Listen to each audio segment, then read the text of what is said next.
बंदी छोड़ सतगुरु रामपाल जी महाराज की जय।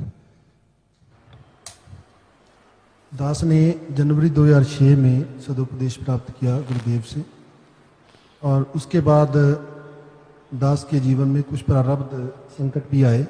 कुछ समस्याएं ऐसी आई जिनको स्वयं परमात्मा के सिवाय और कोई सुलझा नहीं सकता था। दास के पास एक पुत्री थी और उसके बाद दास की बेटी को गर्भ था, तो कुछ डॉक्टरों ने उन्हें बेटी बता दिया था कि उनके गर्भ में बेटी है। उसके बाद वो भी उन्होंने एक दो डॉक्टर के पास गर्भपात करवाने की कोशिश भी की थी, लेकिन जब भी वो जहाँ जाती थी तो डॉक्टर कह देते थे कल को आना, और दूसरे दिन वो कहते थे ना भाई हम नहीं ये काम कर सकते। हमें तो रात में सपने में इतने परेशान रहे कि मतलब हमें तो ये कहा गया कि इस बच्चे को हाथ ना लगाया जाए। तो 2-3 डॉक्टर्स ने जब जवाब दे दिया तो फिर वो मतलब पहले दिन ये लड़की, इसकी पत्नी को गर्भ था और पहले आपके एक पुत्री थी, पहले पुत्री थी, दूसरी भी डॉक्टरों ने बता दी ये पुत्री है। तो इन्होंने सोचा कि इसका गर्भपात करवा जाओ, डॉक्टर चेक करें और बता दें पुत्री है, कल आ जाना। अगले दिन जाएं तो कहते हैं डॉक्टर ये कहता है कि एक चीज ने हमें इतना परेशान कर दिया कि खबरदार ने इसका हाथ लगा दिया था लड़की के गर्भ को, हाथ नहीं छुओगे तुम, उन हाथ जोड़ दिया, अगले दिन काम नहीं कर सकते। आगे बताइए।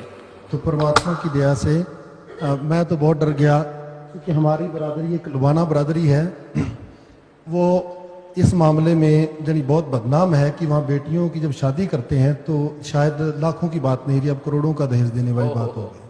कहीं टाटा सफारी गाड़ी देनी पड़ती है, कहीं कैसे, तो वो बड़ी परेशान होगी कि अरे 2 बेटियों को कैसे ब्याहेंगे, हमारे तो नौकरी है।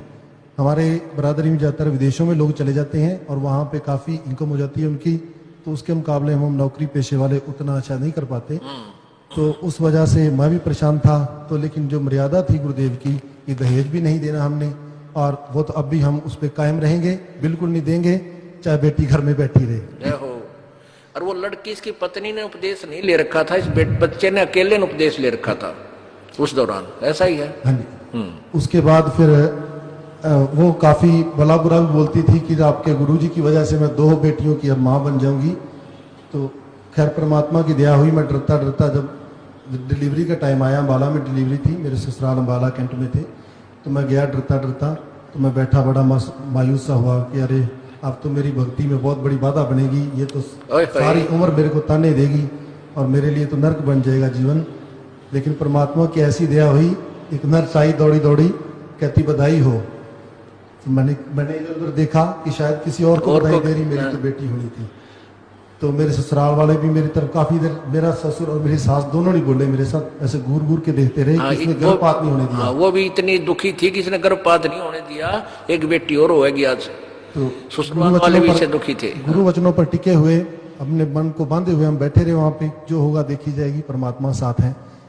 तो उसके बाद वो नरस आई, बेटा हुआ, नरस आई, उसने कहा बधाई हो आपके पुत्र हुआ है, बोलो सतगुरुदेव की जय। तो मेरे ऊपर तो परमात्मा ने इतनी दया की, जब मैं शरण में आया था तो मेरे दास के ऊपर कोई भी किसी प्रकार का संकट नहीं था, ज्ञान सुनकर आया था और ज्ञान अच्छा लगा, इसलिए संत था जिसको ये अपने सिरसा वाले जी महाराज जी, उनसे मैंने उपदेश ले रखा था।